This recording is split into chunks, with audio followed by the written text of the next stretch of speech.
And then the Globetrotter stuck the iPad in the room, and no, I can't finish that. And so from there, we're going to get to our advanced class Wednesday, September 26th. That's an inside joke, and you're outside the room. You're going to need the landlady story for today, so if you're at home, hopefully you have this, because we're going to explain things to you, and we're going to watch your hair come flying off. It's going to be great. If you're at home watching this, also go ahead and prepare to cry now, because you're missing a thing that you only get to have if you're here today. Book report is due 1 week from today. You're bringing me a thing and hopefully getting candy and taunting other kids who don't. Bad news, I'm not checking the homework today. We're going to check it tomorrow because time-wise, we're going to move things around. And then we're going to read the story for Friday's quiz, which I'll give you the paper copy of tomorrow. And we have a bell work called ML Story Fail. Hopefully the only time we see the fail is in the title and not in the kids actually doing it. Nope. All right. So up here we have our two sentences that you're going to try and go through and label. The first one says, tonight I will read my story and pass my quiz. 2 says, I am lazy, but I do not want to fail. And so you're going to label each word in that sentence as either noun, pronoun, verb, adjective, adverb, preposition, or conjunction. And we have our first volunteer. If you're at home, here's the part where you're probably going to want to turn down the volume just to help you out until we go through all the things. Or if you want to play at home to see how good you are, pause now. It's like right there. Or you can just tap the screen, high-five me, right there. And I'd say you can keep listening, but the screen's paused, so trick's on you. And so you can go ahead and pause it and then do it yourself, and we'll go from there. All right. DeLong, are you ready? Yeah. Good, me too. It says, tonight I will read my story and pass my quiz. Hang on. Just getting it all set up. Now, the exciting thing is Kim's is really upset that she was gone Monday because she's really excited for next Monday when she chooses a new seat far, far away from this. Because that's what happens is kids are like, I don't like that front seat. It's the seat of learning. Awful. I mean, so she doesn't die. No, she dies. That's okay. She's already died once. All right. Tonight is? Tonight is an adverb. Adverb. And once again, if you cover your ears, that means they're wrong, and I get to call on you to help correct them and tell them why they're wrong in some way or another. Emerton? No, I'm not covering I'm just prepared. She just has no faith in me. Wow. I didn't realize Or one. herself. So far he has one down. Because tonight is an adverb because it modifies when something is happening. I is a pronoun. And so Maul says you're a liar. Why, Maul? I'm scared. You have to explain to me why that's not a pronoun. I don't know. Yes. So did you put it down as a pronoun? Yeah. Why are you covering your I was just scared. It is correct. I is a pronoun. And you should have written all those down. I, me, we, he, she, it, they, us, DeLong. Will! Will is a verb. Verb. I'm just scared. I'm going to have to start charging you points every time. Be Braverton. All right, and... No, you're just trying to Emerton your ears. All right, and you are correct. Nicely done. Will is a verb. Read. Read is also a verb. Verb. Correct again. My. My is an adjective. Are you calling him? I can't tell what you're doing. Reynolds, is it an adjective? No, it's an adjective. And story? Story is a noun. Noun. This is the easy one. The second one's hard. Yeah. And? And is a conjunction. Oh, wait, hang on. I forgot to do this. Oh, yeah. Forgot to do that. It was my fault on that one. I apologize. Okay. I just had no faith in you until now. Pass. Pass is a verb. Good. Okay, Luke, I see you. My. My is an adjective. You think it's the same thing twice? I'm not sure. Ooh. But maybe. So you see you're going to cover your ears on that one. It is the same thing twice. Although eventually I am going to give you sentences where I use like the word can, and then one is going to be a noun, and then one is going to be a verb, just to see if you guys do the same thing twice. But you're not ready for that. You're way too stupid. Eventually I'm going to unstupidify you, and then we're going to do it. But now, yeah, trust me, it would just literally kill like 4 kids in class. They're like, I can't, and then they just fall over. Quiz. Quiz is a noun. And nicely done. Look at that. No. You saved. I'll toss it to you. Look at that. You saved poor Maul. Now, do we have a volunteer for the second one? If not, oh wait. At the top of your paper, write down DeLong's name. So we officially add him to our list of kids who have gone, so we can go back and look. And then Cuss? I don't have faith in myself, what can I do? You may. Oh, no. All right.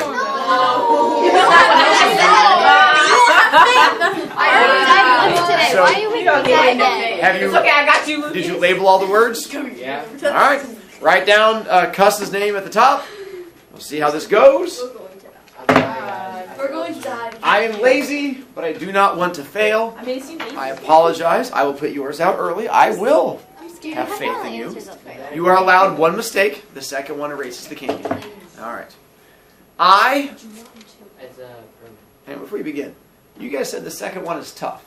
My question is, why are you saying the second one's tough? Before we get into it, I need to help them out. Is there anything in there that makes it tough, or is it just the fact that it's a sentence? And the do and not.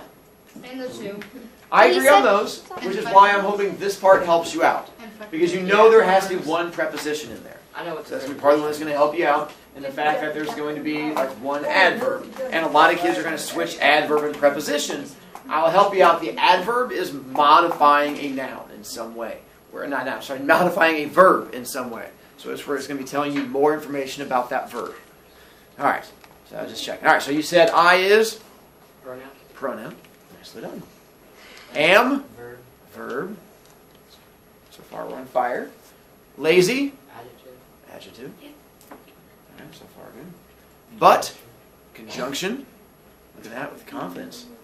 I? Pronoun. Still again, nicely done. Do? Verb. Is correct. Not? Verb. Verb. Owen? I believe it's adverb. What I think. You say adverb. You have a reason why? Oh no! Oh, I swapped them. Oh my god, no. Didn't know you could still change it. No, yeah, you can say you're annoying, sir. What do you say it is? I want not to be adverb. Now he says adverb. Is correct. Is the adverb.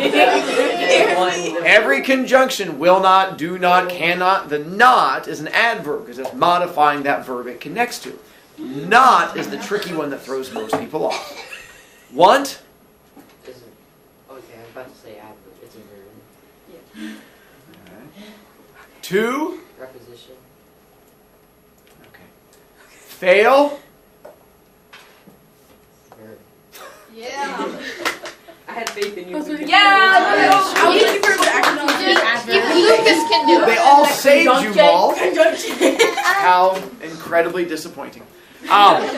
There will be questions from these on the quiz on Friday. I had faith in No you. one had faith in you. My goal, Lucas, I said I did. We did.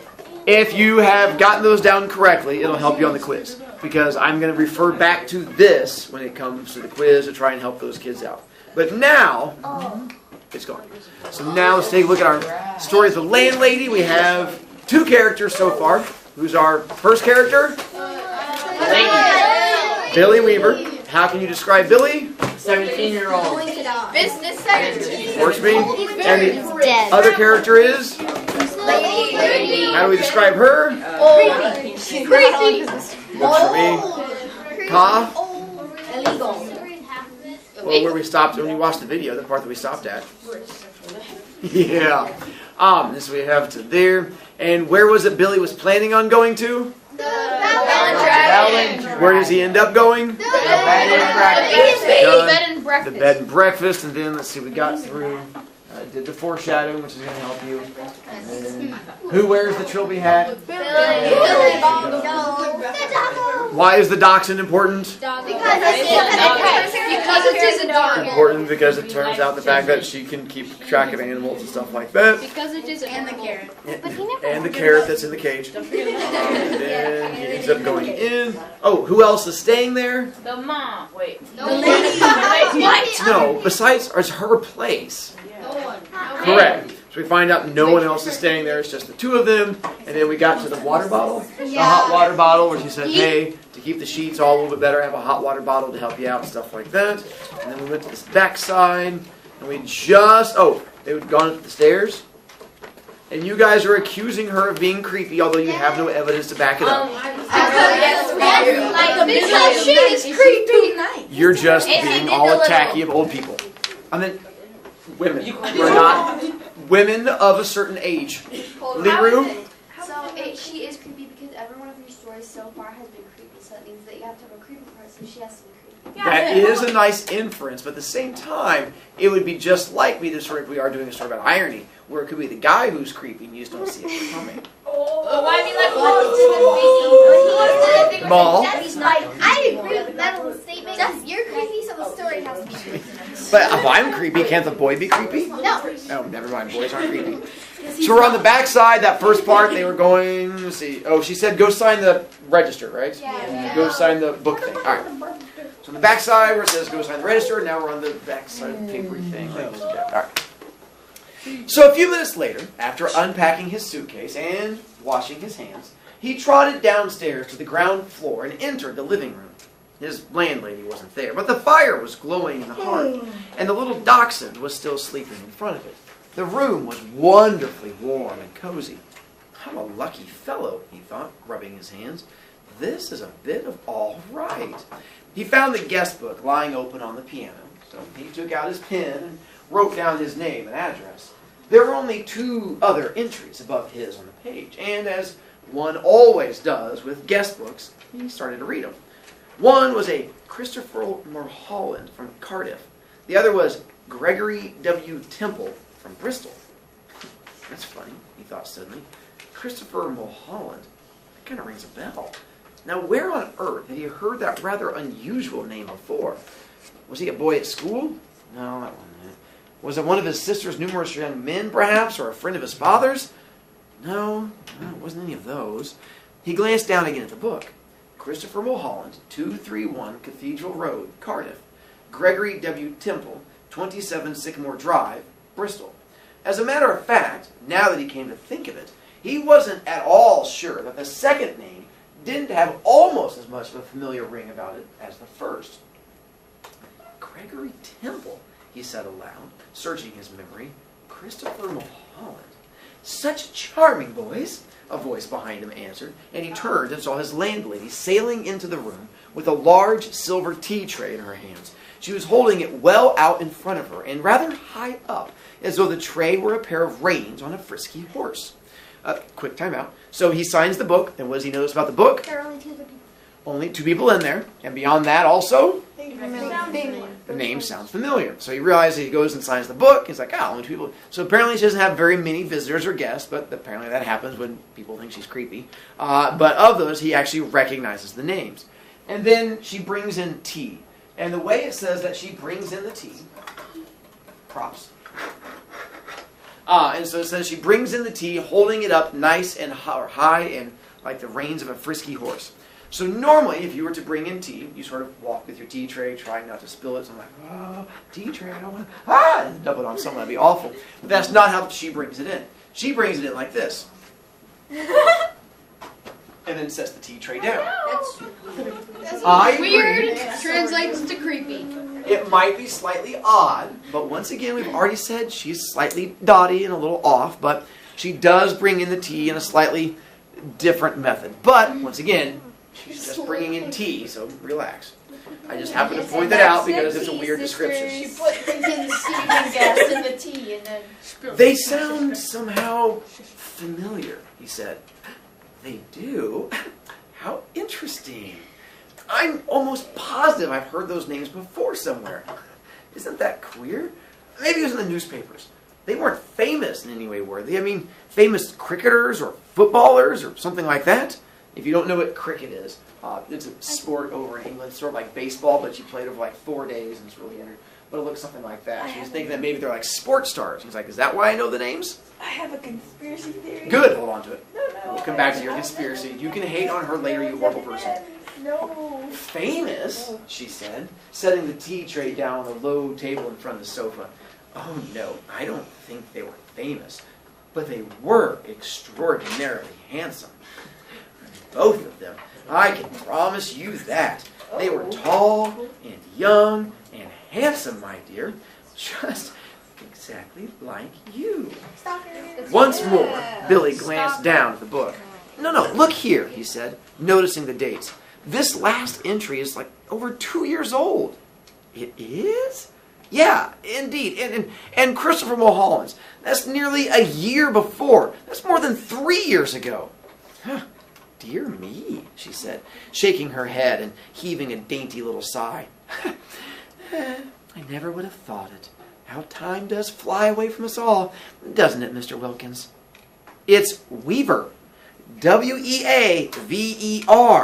Oh, of course it is, she cried, sitting down on the sofa. How silly of me. I do apologize. In one ear and out the other. That's me, Mr. Weaver.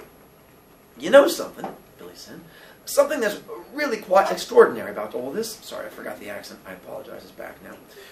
No, dear, I don't. Well, you see, both of these names, Mulholland and Temple, I not only seem to remember each of them separately, so to speak, but somehow or other, in some peculiar way, they both appear to be sort of connected together as well, as though they were both famous for the same sort of thing, if you see what I mean, like Dempsey and Tunney, for example, or Churchill and Roosevelt. How amusing, she said.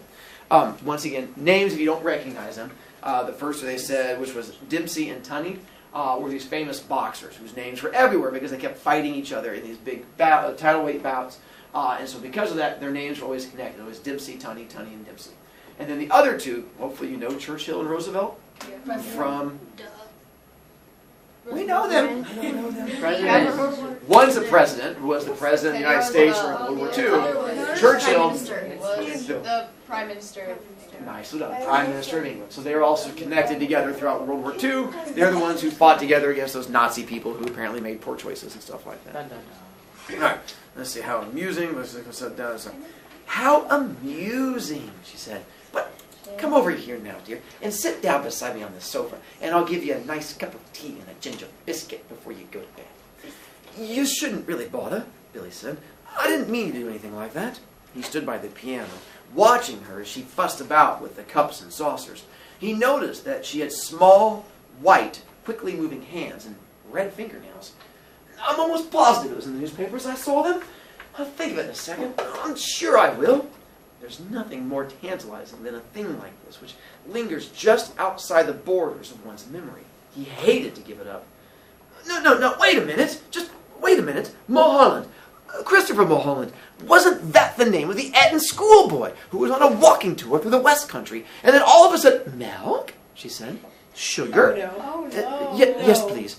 And then all of a sudden, Eton schoolboy? She said. Oh, no, my dear, that can't possibly be right, because my Mr. Mulholland was certainly not an Eton schoolboy when he came to me. He was a Cambridge undergraduate. Come over here now and sit next to me and warm yourself in front of this lovely fire. Come on, your tea's all ready for you. She patted the empty space beside her on the sofa and sat there smiling at Billy and waiting for him to come over. He crossed the room slowly, sat down on the edge of the sofa. She placed his teacup on the table in front of him. There we are. How nice and cozy this is, isn't it? Billy started sipping his tea. She did the same. For half a minute or so, neither of them spoke. But Billy knew that she was looking at him. Her body was half turned towards him. He could feel her eyes resting on his face, watching him over the rim of her teacup. Now and again, he caught a whiff of a peculiar smell that seemed to emanate directly from her person. It was not in the least unpleasant, and it reminded him, well, he wasn't quite sure what it reminded him of. Pickled walnuts? New leather? Or was it the corridors of a hospital? Another thing real quick, apparently going to your whole creepy thing. So while they're sitting there drinking and he's thinking, she's just doing the whole time while sitting there watching him. And of course she has that odd little scenty smell coming from her and stuff like that. Sorry, don't mean to keep creeping on your eye. You just have me in the perfect like creepy seat. So congratulations. Let's see, the pickled one. At length, he said, Mr. Mulholland was a great one for his tea. Never in my life have I seen anyone drink as much tea as dear, sweet Mr. Mulholland. Oh, I suppose he left fairly recently, Billy said. He was still puzzling his head about the two names. He was positive now that he'd seen them in the newspapers, in the headlines even. Left? She said, arching her brows. Oh, my dear boy, he never left. He's still here. What? Mr. Temple's also here. They're on the 3rd floor, both of them together. Billy set down his cup slowly on the table and stared at his landlady. She smiled back at him, and Then she put out one of her white hands and patted him comfortingly on the knee. "How old are you, my dear?" 17. 17? That's the perfect age. Mr. Mulholland was also 17, but I think he was a trifle shorter than you are. In fact, I'm sure he was, and his teeth weren't quite so white. You have the most beautiful teeth, Mr. Weaver. Did you know that? Oh, they're not as good as they look, Billy said. They've got simply masses of fillings in them in the back. Mr. Temple, of course, was a little older, she said, ignoring his remark. He was actually 28, and yet I never would have guessed it if you hadn't told me. Never in my whole life. There wasn't a blemish on his entire body. A what? Billy said. Do you guys know what a blemish is? Pimple. Pimple, scar, marking, something like that. Oh, a what? Billy said. His skin was just like a baby's. There was a pause, and Billy picked up his teacup and took another sip of his tea. And then he set it down again, gently in its saucer. He waited for her to say something else, but she seemed to have lapsed into another of her silences. He sat there, staring straight ahead of him into the far corner of the room, biting his lower lip. "That parrot," he said at last. "You know something? It had me completely fooled when I first saw it through the window from the street. I could have sworn it was alive." Are you kidding me? Alas, no longer. "It's most terribly clever the way it's been done. It doesn't look in the least bit dead. Who did it?" "I did."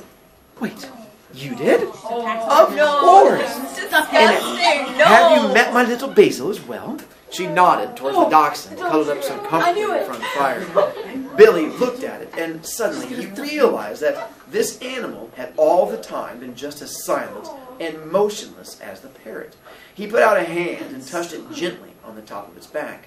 The back was hard and cold, and when he pushed the hair to one side of his fingers, he could see the skin underneath, grayish black and dry and perfectly preserved. "Good gracious me! How absolutely fascinating!" He turned away from the dog and stared with deep admiration at the little woman beside him on the sofa. "It must be most awfully difficult to do a thing like that." "Oh, not in the least. I stuff all my little pets myself when they pass away. Will you have another cup of tea?" No, thank you." The tea tasted faintly of bitter almonds, and he didn't much care for it. "You did sign the book, didn't you?" "Oh, yes.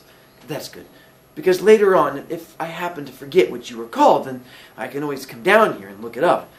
I still do that almost every day with Mr. Mulholland and Mr. Temple," Billy said. "Gregory Temple.